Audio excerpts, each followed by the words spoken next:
diharapkan pada perguruan tinggi untuk buka supaya apa?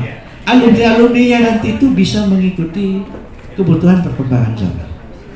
Jadi sudah tidak zaman lagi buka PAI, buka PGMI, buka begitu katanya.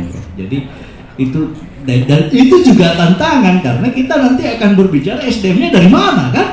Nah, itu juga problem nanti. Ada lagi problem nanti untuk memberikan arahan kepada kita. Dari mana kita dapat dosennya, misalnya Karaoke Syar'i misalnya kan prodi itu mana kita dapat itu? Apakah misalnya model Ayu Ting Ting bisa jadi dosen dan sekretaris Al-Ustaz Dr. Nur Taufik Sanusi MAG, insyaallah the next guru ta'ala. Baik, kami silakan untuk memberikan prolog dan sekaligus mungkin wejangan-wejangan kepada kami binaannya. Tapi silakan.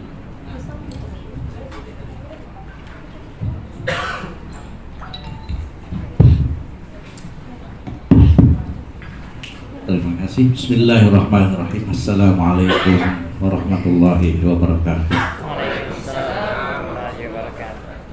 Alhamdulillahirabbil alamin. Atas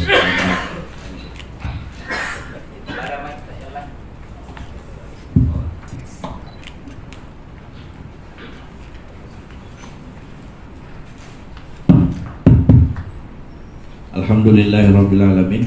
Wassalamu ala asyrafil anbiya'i wal mursalin sayyidina Muhammadin wa ala alihi washabihi ajma'in, amma ba'd. Yang saya hormati asesor kita, ini spesialis wilayah 8 beliau ini. Pokoknya doakan mami beliau sehat. Saya pernah ditelepon fak-fak rupanya oleh Diktis, waktu itu dikasih asesor dari Jambi, setengah mati. Jadi saya bilang kenapa tidak minta? Nah, kalau minta kita ada beberapa asesor kita di UIN Alauddin, tapi beberapa sudah senior, sudah sepuh, dan beberapa masih baru yang masih perlu diuji pengalamannya. Karena itu mau tidak mau pilihannya Pak Pertais ya beliau. Jadi tabe Prof ku kasih setengah mati ini bantu ke Pertais Bina Wilayah 8. Mudah-mudahan beliau sehat, senantiasa bisa membantu kita, membimbing kita untuk menjadi perguruan tinggi yang lebih baik ke depan. Dan saya hormati Bapak Kakanda Prof Ismail. Yang saya hormati para pimpinan perguruan tinggi, ada Ibu Rektor, Pak Rektor baru, IAI DDI Sitram, menyusul insya Allah IAI Yapnas, insya Allah menyusul ini, Petran juga, Furkan, Maros, insya Allah kami selalu mendorong agar bagaimana perguruan tinggi ini bisa terus meningkatkan baik kualitas maupun kualifikasi status supaya bisa memiliki nilai yang lebih di tengah-tengah masyarakat kita. Malah kemarin itu jadi DDI Polman ada ya? Tidak ada ya? IAI DDI Polman juga kemarin sudah saya minta berkoordinasi dengan Sinjai supaya bagaimana jalurnya bisa juga menjadi universitas juga yang lainnya, karena tentu keberhasilan perguruan tinggi juga gambaran dari keberhasilan Pertais dalam membina perguruan tingginya. Dan sama sekali yang diinginkan oleh Pertais adalah bagaimana melihat perguruan tinggi di wilayah 8 ini ada peningkatan. Prof, ketika pertama kali kami masuk ada 67 PTKIS, berkurang jadi 66 karena ada satu saya tidak tahu kabarnya Al-Mardiyah itu gimana, itu di Majene kalau tidak salah ya, Majene itu sampai sekarang tidak ada kabarnya gimana. Berubah jadi Stein. Oh iya, berubah jadi Stein Majene ya. Yang berubah jadi Stein Majene meninggalkan kita. Tapi sekarang dari 67 sempat turun 66, sekarang ada 70 perguruan tinggi kita. Jadi ada peningkatan juga statusnya, alhamdulillah. Yang baru-baru menjadi Universitas IAI, Institut Agama Islam Muhammadiyah Sinjai. Kemudian yang berubah menjadi institut ada STAI Didik Citra menjadi Institut Agama. Tanggal 14 beliau pelantikan. Nah, ya, kalau bisa semuanya hadir lah yang hadir di sini. Kita makan kambing di sana. Oh kecil kalau kami ada potong sapi kalau begitu. Harapan kita yang lain, STAI yang lain bisa segera menyusul karena kami melihat ada sedikit keringanan yang diberikan oleh Diktis dengan lahirnya PMA nomor 15 tahun 2022 bahwa sekarang untuk menjadi institut tidak perlu memiliki 6 program studi, cukup memiliki 4 program studi, tapi yang diperketat kami lihat adalah kualifikasi SDM-nya. Jadi di situ disebutkan kualifikasi SDM-nya adalah minimal memiliki 12 lektor, kemudian memiliki 4 doktor. Nah, jadi yang sudah punya 4 doktor suruh urus pangkatnya cepat, kita bantu. Kemarin ya IDDI Sidrap juga ada kesulitan di lektornya Pak ya, karena harus menunggu jadwal pemeriksaan dari asesor untuk penilaian dari asesor untuk menaikkan pangkat. Tapi kita carikan cara bagi formulasi gimana caranya mereka didahulukan. Nah, tentu dengan formulasi khusus bagaimana mengantar, akhirnya alhamdulillah bisa keluar SK-nya menjadi institut. Harapan kita ya Yafnas sudah berapa doktornya? Pemain tunggal belum. Pindrang doktornya sudah berapa? 5. Berarti tinggal lektornya. Prodinya berapa? 3 ya, tambah 1 prodi, lektornya dicukupkan. Kalau ini bisa segera, mudah-mudahan. Cuma ada kabar, saya kemarin ketemu di Surabaya, ada rapat koordinasi pimpinan komunitas Indonesia. Ada beberapa yang dibicarakan, yang disampaikan oleh Kasubdit Akademik. Beliau menyampaikan bahwa untuk tahun 2023 itu akan ditutup permohonan pembukaan perguruan tinggi baru. Sementara ditutup karena terlalu banyak. Tapi program studi akan tetap dibuka, tapi mungkin dikurangi, entahkah 1 kali atau 2 kali saja. 1 kali saja. Apakah bulan Februari atau bulan 8? Kami tidak tahu. Tapi Pak Kasubdit mengatakan kemungkinan di 2023 pintu pendaftaran untuk program studi baru itu dikurangi timingnya, mungkin cuma 1 kali. Kenapa? Karena rupanya masih banyak PR dari tahun 2022. Jadi perhatikan baik-baik, yang Pindra perhatikan baik-baik karena prodinya kurang 1. Perhatikan baik-baik supaya kapan ini terbuka segera dimasukkan. Karena kalau tidak dimasukkan, saya khawatir sudah tidak terbuka lagi untuk tahun 2023. Dan biasanya kan kalau timingnya itu kalau tidak salah Februari sama September. Jadi mudah-mudahan Februari ini buka, segera yang prodinya belum cukup segera dimasukkan, supaya karena bisa jadi kalau Februari dibuka nanti September tidak akan dibuka, cuma 1 kali. Untuk tahun dari 2023 untuk permohonan pembukaan program studi baru. Tapi kalau permohonan pembukaan perguruan tinggi yang jelas tahun 2023 di closing oleh Kementerian Agama. Itu kemarin informasi yang kami terima dari hasil rapat koordinasi wilayah 8. Yang kedua, kami juga sampaikan untuk yang saya tidak tahu ada FAI tidak di sini. Fakultas Agama Islam ada? Oh tidak ada, kalau gitu tidak perlu saya sampaikan. Nah, jadi yang FAI ini kemarin kami usulkan bagaimana mereka kalau memiliki prasyarat standar untuk menjadi institut, mereka diizinkan untuk berpisah dari induknya. Jadi misalnya kalau FAI Fakultas UMI, Fakultas Agama Islamnya UMI, kalau mereka memiliki kualifikasinya sudah cukup menjadi institut, maka Fakultas Agama ini diberikan jalan untuk berdiri sendiri menjadi institut. Jadi bisa jadi nanti ada Universitas Muslim Indonesia, ada institut agama Islam Muslim Indonesia. Saya tidak tahu nanti namanya gimana. Jadi rupanya terinspirasi dari Sinjai, ada Unismu Sinjai, ada Universitas Ahmad Dahlan Sinjai. Itu inspirasinya dari situ. Karena rupanya setelah mengamati bahwa Fakultas Agama Islam yang bernaung, mohon maaf, di bawah naungan perguruan tinggi yang afiliasinya ke Eldorado ini kadang-kadang agak sedikit kurang diperhatikan. Jadi ada harapan bagaimana mereka diberikan jalan untuk independen, untuk berdiri sendiri menjadi institut kalau memang kualifikasi. Dan itu akan dibahas dalam RPMA tahun 2023. Insya Allah tahun 2023 akan muncul lagi PMA baru berdasarkan informasi dari Pak Kasubdit Akademik. Jadi sekarang masih rancangan RPMA tahun 2023. Itu yang informasinya. Kemudian selanjutnya, alhamdulillah Komertais melihat bahwa aptekis ini adalah asosiasi yang sangat-sangat meringankan beban Komertais. Sangat membantu Komertais bagaimana dalam melakukan pembinaan pada PTKS kita di wilayah 8. Artinya pada hari ini sebenarnya sudah lama itu saya bincang-bincang mungkin Pak Ibu Ketua ya Mas mengerti bahwa dari kemarin sebenarnya kita mau mengadakan juga workshop tentang SPP.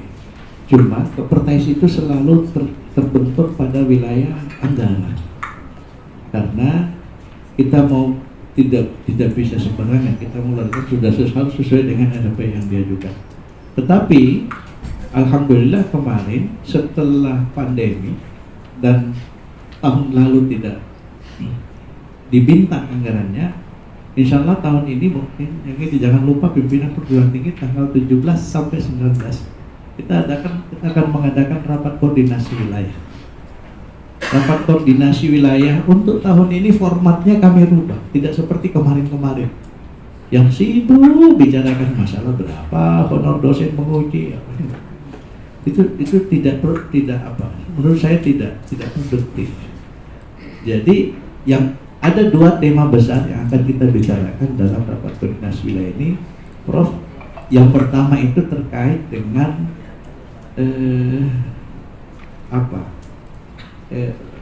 aplikasi dan problematika perundang-undangan ormas, yayasan dan perguruan tinggi. Relasinya gimana di lapangan? Karena banyak perguruan tinggi, antara perguruan tinggi dengan yayasannya berkelahi, antara yayasan dengan ormas berkelahi. Nah, ini kita mau berikan gambaran bagaimana sebenarnya regulasinya dan sampai di mana batasannya, supaya masing-masing baik ormas, yayasan maupun perguruan tinggi memahami batasannya sehingga saling menghargai satu sama lain. Itu yang kami lihat. Saya tidak usah kasih contoh siapa yang berkelahi antara ormas dengan yayasan, yayasan dengan perguruan tinggi. Tidak usah kasih contoh. Bapak-bapak tahu sendiri.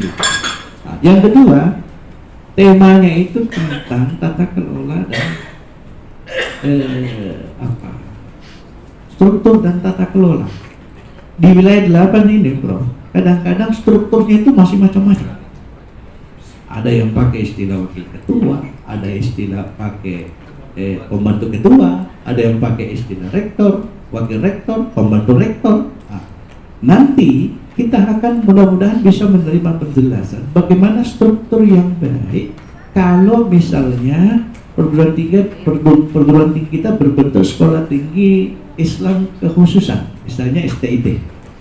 Bagaimana struktur yang baik kalau kita berbentuk sekolah tinggi agama Islam? Bagaimana struktur yang baik kalau kita berbentuk institut? Dan bagaimana struktur yang baik kalau kita berbentuk universitas? Itu mudah-mudahan dari para pemateri kita bisa memberikan gambaran tentang struktur itu. Lalu sampai di mana tupoksi masing-masing. Jadi ini karena kan ada berapa perguruan tinggi ya, urusan keuangan juga jadi urusannya ketua 1, jadi urusannya ketua 2, tidak jelas ini mana batasannya ini. Kadang-kadang saling berkelahi misalnya dalam masalah. Kenapa tidak jelas di mana batasan-batasnya. Dua tema besar itu yang akan kami semacam nanti setelah disampaikan oleh pemateri kita nantinya. Setelah itu kita duduk sama-sama untuk merumuskan kira-kira dari materi itu apa yang akan menjadi poin pokok untuk kita sepakati jadi pegangan bersama. Inilah yang akan menjadi rekomendasi rapat koordinasi wilayah. Jadi harapannya setelah itu tidak ada lagi yang berkelahi antara yayasan, ormas dan perguruan tinggi. Ada lagi yang berkelahi karena tidak jelas mana tupoksinya masing-masing. Nah, itu di dalam rapat koordinasi wilayah nanti. Itu juga saya kira nanti bagian dari SPMI, Prof ya. Kira-kira tetap paham itu bagian dari itu semua. Nah, oleh karena itu mohon dicatat tanggal 17, 19. Kalau bisa pimpinan pergi menghadiri rapat koordinasi wilayah. Ini baterainya. Kemudian yang terakhir mungkin saya kemarin dari penyampaian dari Ibu Sidar bahwa memang mohon diarahkan kalau saya pernah salah, Prof, ada 3 komponen dasar yang sangat menentukan dalam proses akreditasi. Yang pertama sumber daya manusia, yang kedua sistem penjaminan mutu internal yang kita sekarang workshopkan, dan yang ketiga adalah kurikulum. Saya melihat ketiga komponen ini, saya jadi ingat obrolan antara Nabi Muhammad dengan malaikat Jibril. Apa Pak?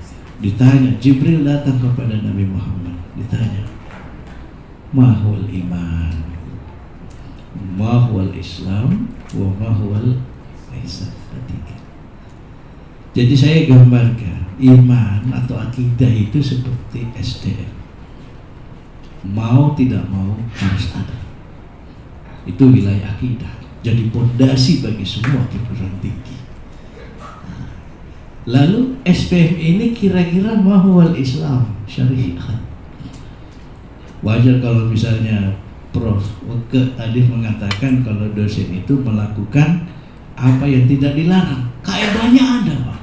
Al-aslu fil muamalati al-ibahah illa maddalad dalil ala khilafi. Ini ada dalilnya menunjukkan bahwa persis SPM itu seperti syariah, seperti Islam sendiri. Tentu Islam ada beberapa, ya kita tahu ada wilayah ibadah yang menjadi pokok dasar, poin pokok dasar yang harus ada dalam semua perguruan tinggi sebagai sebuah sistem yang menjamin mutu internal. Ada yang sifatnya tambahan. Kalau memang diperlukan, ditambahkan supaya bisa lebih memberikan jaminan kualitas daripada mutu itu sendiri. Nah, kurikulum itu seperti ihsan. Jadi, ya kalau tidak salah ihsan itu bagian dari akhlak, sehingga kurikulum, nah, kita belum mengadakan maksud dengan kurikulum ya. Sudah pernah di Maros. Nanti bagus kita adakan lagi karena perlu juga penyesuaian, Prof. Iya, bagaimana kurikulumnya kalau misalnya apa ya? Kan sekarang ini ada kemarin disampaikan, misalnya PGMI, prodi PGMI itu sudah mau PAI itu sudah mau dihapus. Jadi kemarin penyampaiannya Pak Kasubdit, kemungkinan tidak boleh lagi ada pengajuan untuk program studi pendidikan agama Islam kecuali untuk wilayah 3T. Jadi mohon maaf yang tidak punya PAI terlambat kita. PAI itu sudah akan dihapus. Yang kedua, kita kemarin mengusulkan ada penyesuaian nomenklatur PGMI karena rupanya ada beberapa lembaga BKD apa itu, kepegawaian daerah yang tidak mau menerima mengajar di SD kalau alumni dari PGMI tidak mau. Jadi kemarin kita usulkan bagaimana kalau nanti PGMI itu nomenklaturnya dirubah menjadi PGSDI, Pendidikan Guru Sekolah Dasar Islam, supaya ada SD-nya. Nah ini dibicarakan oleh, ini akan dibicarakan di tingkat subdit akademik gitu, supaya nanti alumni itu bisa diterima juga di SD. Apalagi sekarang dengan istilah modern SDIT itu Prof. SDIT. Ada beberapa daerah yang BKD-nya itu badan kepegawaian daerah tidak mau menerima kalau PGMI, sekalipun dikasih tahu PGMI sama saja dengan SD, tidak mau. Nah, karena itulah kemarin minta solusi dari Diktis, gimana ini, apa nomenklaturnya dirubah atau tidak. Lalu yang terakhir kata beliau, Kasubdit akademik, jadi sudah tidak menarik yang begitu katanya prodi PGMI, Riau. Kasubdit akademik akan mengembangkan program studi yang lebih milenial katanya, seperti pariwisata Islam, kemudian teknik informasi Islam, yang begitu. Jadi jadi jangan lagi katanya dari sejak pertama di Kementerian beri permintaannya prodi PAI terus katanya, PGMI terus. Nah, coba pariwisata Islam, manajemen haji, manajemen perhotelan Islam dan segala macam. Yang begitu katanya Kasubdit akademik akan kembangkan agar dibuka oleh perguruan itu. Jadi nanti kalau mau buka prodi ya mungkin yang milenial mungkin pantai pijat Islam atau itu atau gimana misalnya kan, Syar'i atau hotel Syar'i, perhotelan atau apapun itu. Kalau ibu ketua Herapnas kan suka karaoke, jadi karaoke Syar'i misalnya kan? Contoh aja kayak gini kata Pak Kasubdit, itu akan dikembangkan, diharapkan pada perguruan tinggi untuk buka, supaya apa? Alumni-alumninya nanti itu bisa mengikuti kebutuhan perkembangan zaman. Jadi sudah tidak zaman lagi buka PAI, buka PGMI, begitu katanya. Jadi itu dan itu juga tantangan, karena kita nanti akan berbicara SDM-nya dari mana kan? Nah, itu juga problem nanti. Ada lagi problem nanti untuk memberikan arahan kepada kita. Dari mana kita dapat dosennya, misalnya karaoke Syar'i misalnya kan prodi itu, mana kita dapat itu?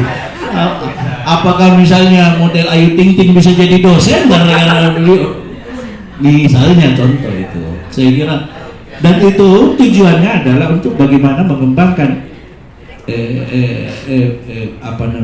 mengembangkan ide tentang integrasi agama dengan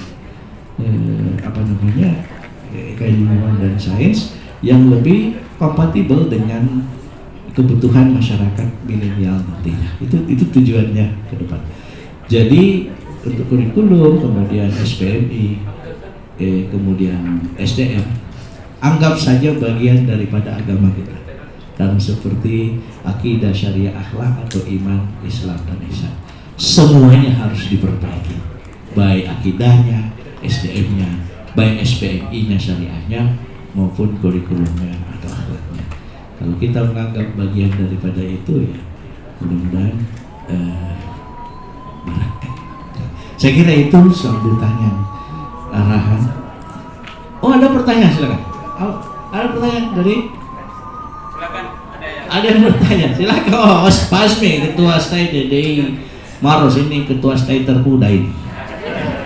Makasih. Assalamualaikum warahmatullahi wabarakatuh.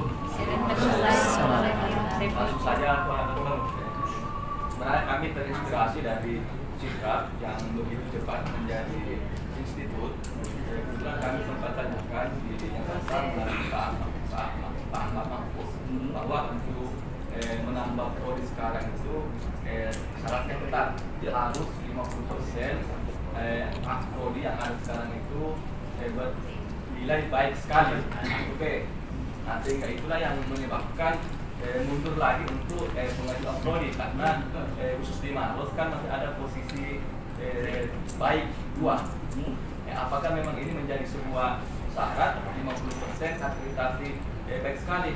Karena teman-teman misalnya di Patok kan ada 6 prodinya tapi tidak ada baik sekali. Ini yang menutup peluang untuk mengusulkan menjadi institut atau menambah prodi baru. Bagaimana tanggapan?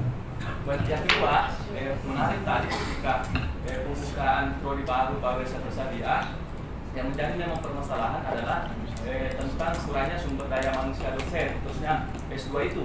Apakah mungkin ke depan kita mengambil orang-orang profesional, misalnya ketika dimasukkan yang berkembangkan pariwisatanya, jadi otomatis mungkin kita bisa mengambil orang-orang profesional yang bekerja memang di dunia pariwisata atau dunia travel, bagaimana? Oke, baik.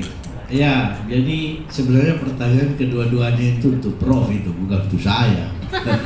memang kemarin pembicaraannya bahwa untuk penambahan program studi ada dipersyaratkan 50% harus akreditasi baik dari seluruh prodi yang ada. Jadi kalau misalnya prodinya 3 ya 1,5 harus prodi baik. Mungkin kan, atau 2 ya paling tidak 1 ya akreditasi baik. Tapi itu syarat. Ada juga sih, kadang-kadang Jakarta ini saya tidak mengerti. Ada juga yang tidak akreditasi baik, lolos juga. Ada juga yang begitu, saya tidak tahu, mungkin jago baca-bacanya atau bagaimana. Nah, dan jangan bilang Sintrap itu cepat menjadi institut, lama juga dia jadi institut itu beliau itu. Prosesnya, ya setengah mati juga beliau. Gimana ini bisa jadi lektor semua? Ngurus doktornya cepat itu juga prosesnya panjang. Sampai saya selalu nyuntik. Pokoknya setiap saya ke Sintrap tidak pernah sebut ketua. Selalu sebut Pak Rektor. Akhirnya jadi rektor ketua. Japlas itu juga kalau saya ke sana selalu mau bilang Ibu Rektor. Mudah-mudahan tidak lama. Ya kan? Karena katanya kalimat itu kan orangnya dipancing. Artinya itu ya, itu memberikan motivasi kepada. Jadi gitu. Untuk prodi-prodi yang baru nanti, yang kira-kira yang ya bagi Pak Kasih dianggap sebagai prodi yang sudah kebutuhan milenial, misalnya, ya nanti mungkin kita butuh bantuan beliau karena kan gimana nanti. Seperti saya ingat sekali beliau mengatakan untuk program studi yang belum ada alumni S2-nya mungkin bisa di match, Prof ya. Misalnya saya ingat beliau berikan gambaran handphone. Ada yang paham tentang pembuatan casingnya, ada yang paham tentang pembuatan chipnya, ada yang paham tentang pembuatan ininya, ada yang paham. Mungkin bisa dikolaborasi untuk menjadi SDM-nya. Saya ingat gitu, Prof ya. Artinya itu untuk mengantisipasi ketiadaan SDM terhadap program studi baru yang akan ditawarkan kepada perguruan tinggi. Saya kira gitu jawabannya ya. Jadi ya kalau misalnya ada nih SDM-nya, coba-coba saja usulkan. Coba-coba nih, siapa tahu Maraka tuh di Jakarta. Maraka ada Dedi. Biasanya itu lebih banyak Maraka ya. Kalau itu ya, yang lain juga. Ya, saya kira gitu ya. Saya kira gitu Pak Asmi.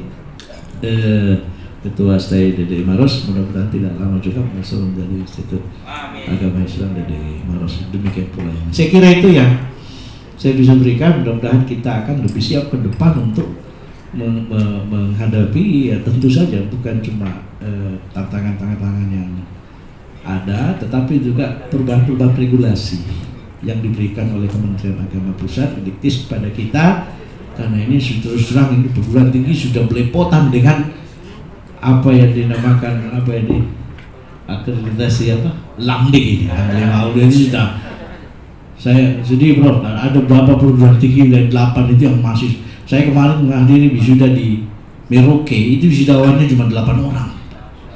8 orang itu wisudawan untuk 2 tahun. Merauke. Iya, yang pernah Merauke.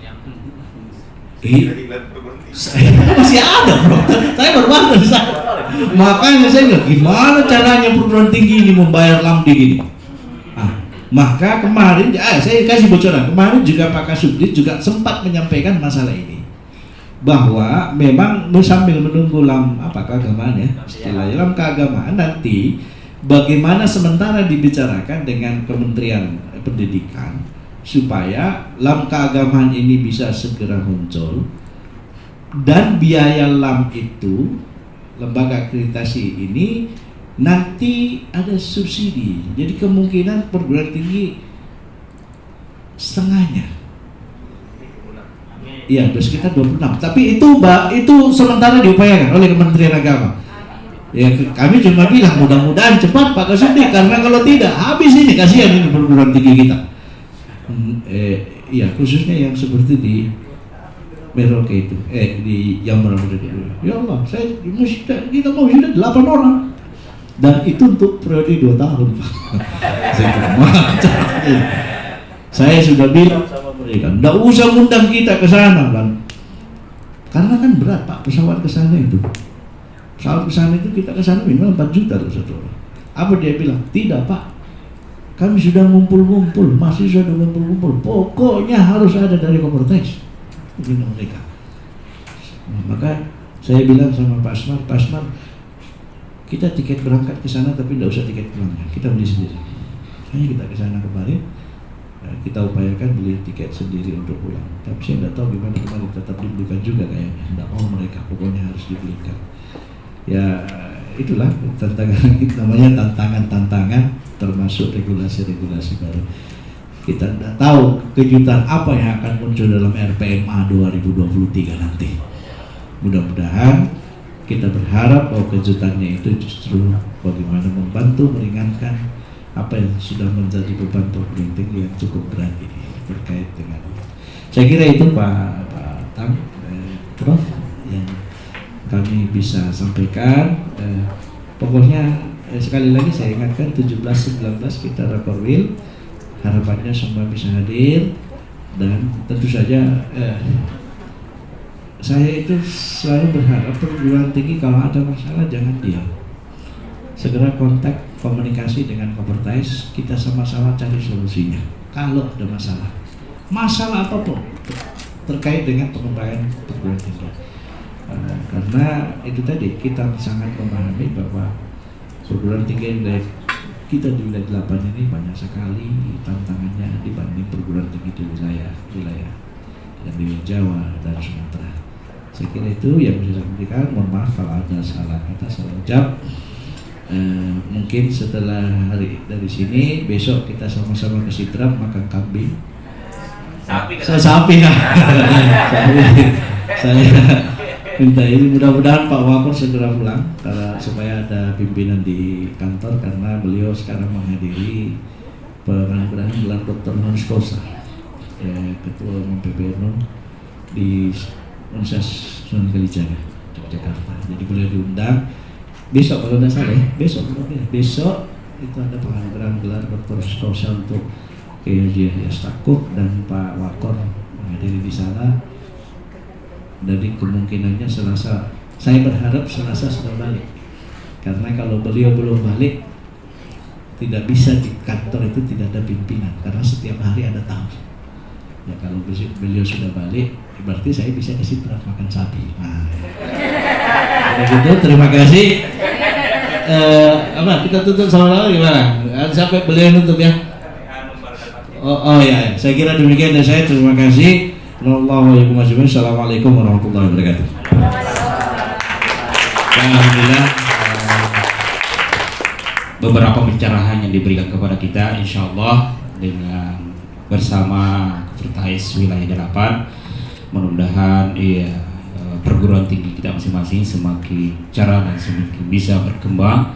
Tadi ada titik poin yang disampaikan beliau bahwa masalah apapun yang ada di perguruan tinggi kita komunikasikan, kita koordinasikan dan carikan solusi bersama. Dan alhamdulillah Al-Furqan ada masalah besar sebenarnya kemarin, tapi bisa diselesaikan dengan damai, dengan bersama Kopertais wilayah 8. Itu adalah pengalaman kami, alhamdulillah dapat selesai dengan damai. Baik, untuk menutup sekaligus sebelum kita saksikan bersama, jadi kami harap nanti Pak Sek menyaksikan perjanjian kerjasama perguruan tinggi yang hadir pada hari ini bersama Pak Prof. Mungkin kalau tidak buru-buru, insya Allah kami tetap.